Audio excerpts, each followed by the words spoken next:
আমরা অবরুদ্ধ করে রেখেছি পররাষ্ট্র মন্ত্রণালয়ের প্রধান ফটক। আজকে আমাদের পক্ষ থেকে কিছু কথা বলবো, আপনারা খেয়াল করবেন। প্রিয় ভাইয়েরা, শুরুতে যখন নতুন সূর্য ওঠে তখন মনে হচ্ছিল এই সরকার মনে হয় ভারত বিরোধী একটা সরকার। ভারত বিরোধী না হলেও ভারতের যে শত্রুতা এগুলোর বিষয়ে যথাযথ ব্যবস্থা নেওয়ার মতো একটা সরকার। কিন্তু ধীরে ধীরে তাদের ভারতের প্রতি নমনীয়তা আমরা খেয়াল করছি। আমরা জিজ্ঞাসা করছি, এই নমনীয়তাটা আপনারা কেন করছেন, কি স্বার্থে করছেন?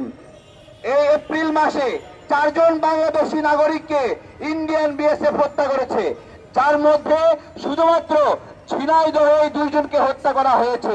প্রিয় গণমাধ্যমের ভাইয়েরা, আপনাদের মাধ্যমে এই পররাষ্ট্র মন্ত্রণালয়কে প্রশ্ন করছি, গতকালকে ঝিনাইদহ মহেশপুর সীমান্তে যে বাংলাদেশি নাগরিককে হত্যা করা হলো, পররাষ্ট্র মন্ত্রণালয়ের পক্ষ থেকে কোন প্রকার নিন্দা বিবৃতি জ্ঞাপন করা হয়েছে কিনা? আপনারা কি পেয়েছেন? আপনারা বলবেন আপনারা পেয়েছেন কিনা। আমরা পাইনি, আমরা দেখিনি। সেই কারণেই আজকে আমরা পররাষ্ট্র মন্ত্রণালয়ের গেটে দাঁড়িয়েছি যে তোমরা কি স্বার্থে বাংলাদেশি নাগরিক হত্যা করার পরেও কোন ধরনের নিন্দা প্রতিবাদ জ্ঞাপন করলা না।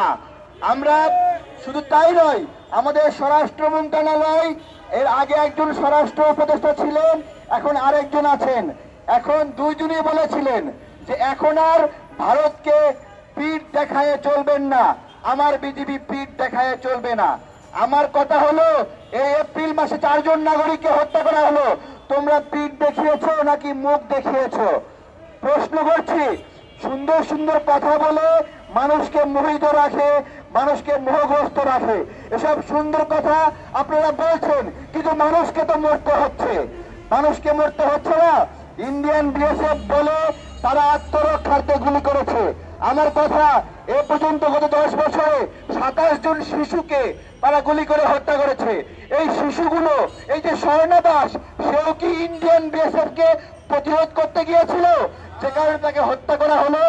ফেলানি দাস, জীর্ণ শীর্ণ একটা মেয়ে, কাজ করে খায়, বিয়ে দিবে বাবা, ওই বিয়ের জন্য দেশে আসছে, তাকে মেরে কাঁটাতারে ঝুলায় রাখলো।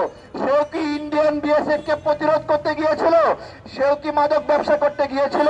প্রিয় ভাইয়েরা, বাংলাদেশ বিশ্বের একমাত্র সীমান্ত যেখানে বিরামহীন ভাবে বছরের পরে বছর ইন্ডিয়ান বিএসএফ আমাদেরকে গুলি করে হত্যা করছে।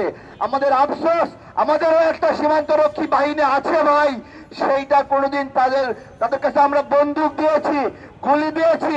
এই বিজিবির ভাইয়েরা মাসের পর মাস তোমাদেরকে বেতন দিচ্ছি আমরা, আমাদের কষ্টের টাকা দিয়ে। আরে একটা ভিক্ষুক সেও তোমাদেরকে ভ্যাটের টাকা দেয়। একটা ছোট বাচ্চা চকলেট কেনার সময় 15% ভ্যাট দেয়, সেই টাকা দিয়ে তোমার বেতন হয়। বিজিবির এই অস্ত্র, এই গুলি কি কারণে? আমরা জিজ্ঞাসা করছি। আমরা তোমাদেরকে আর বেতন দিতে বাধ্য নয় যদি ওই বন্দুক, ওই গুলি, ওই অস্ত্র আমাদের কোনো কাজে না লাগে।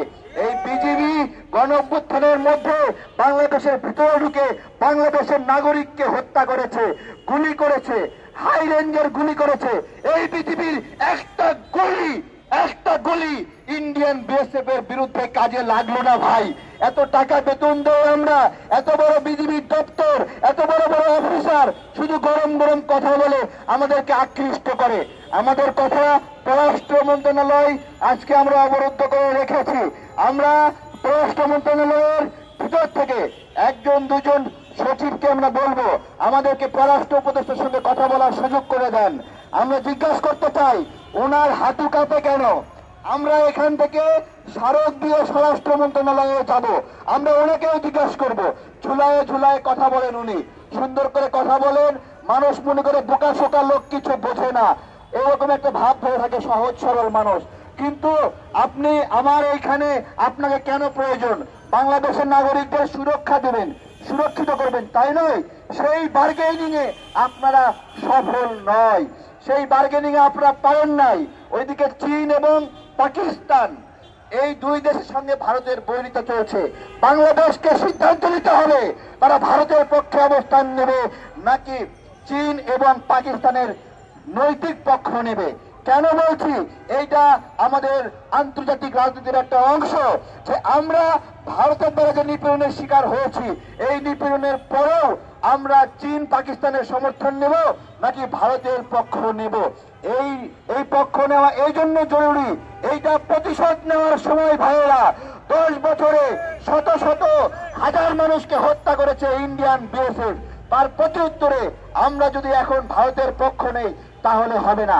1971 সালে পাকিস্তানের সাথে যুদ্ধ হয়েছে, সেই যুদ্ধে আমরা বিজয়ী হয়েছি, পাকিস্তান ক্ষমা চেয়েছে।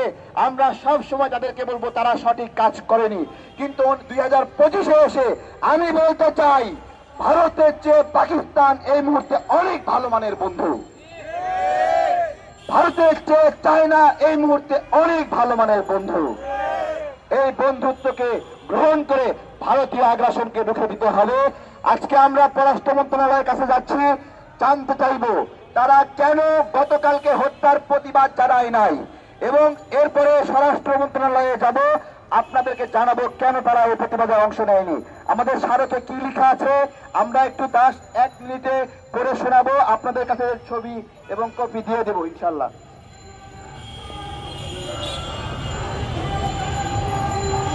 বরাবর পররাষ্ট্র উপদেষ্টা, বাংলাদেশ সচিবালয়, ঢাকা। বিষয় ইন্ডিয়ান বিএসএফ কর্তৃক সীমান্তে বিরামহীন নাগরিক হত্যা বিষয়ক আবেদন, হত্যা বিষয়ক আলোচনা। যথাযথ সম্মান প্রদর্শন পূর্বক অবগতি করছে। এই এপ্রিল মাসে 4 বাংলাদেশিকে খুন করেছে ইন্ডিয়ান বিএসএফ। এর মাঝে শুধু ঝিনাইদহে 2 নাগরিককে হত্যা করেছে। ঝিনাইদহের কল্যাণপুর সীমান্তে ওয়াসিম হোসেন নামে এক যুবককে পিটিয়ে হত্যা করেছে বিএসএফ। পরবর্তীতে ওয়াসিমের লাশ নদীতে ফেলে দেয় ইন্ডিয়ান বিএসএফ। গতকাল ঝিনাইদহ মহেশপুরে আরেকজন বাংলাদেশি নাগরিককে হত্যা করে। এরপরেও বিজিবি তৎপরতা আমরা দেখিনি, আমাদের পররাষ্ট্র মন্ত্রণালয়ের কোনো তৎপরতা আমরা দেখিনি।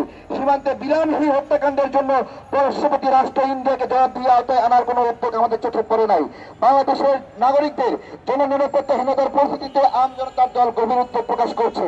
আমরা নানা সময় তদন্তের কথা শুনে আসছি, আর পিঠ দেখা হবে না ইন্ডিয়ান বিএসএফ এর সাথে। সেই বক্তব্যে আমরা আশা জাগলেও কোনো বাস্তবায়ন আমাদের চোখে পড়ে নাই।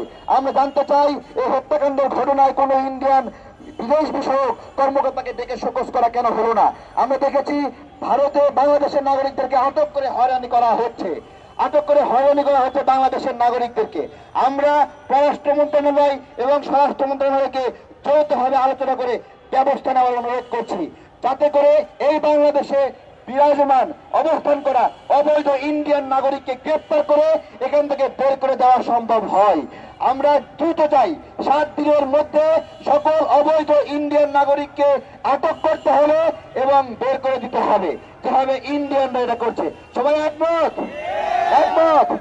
দিল্লি না ঢাকা, দিল্লি না ঢাকা, ভারতীয় আগ্রাসন, ভারতের দালালেরা, ভারতের দালালেরা। ধন্যবাদ সবাইকে। আমাদের প্রতিনিধি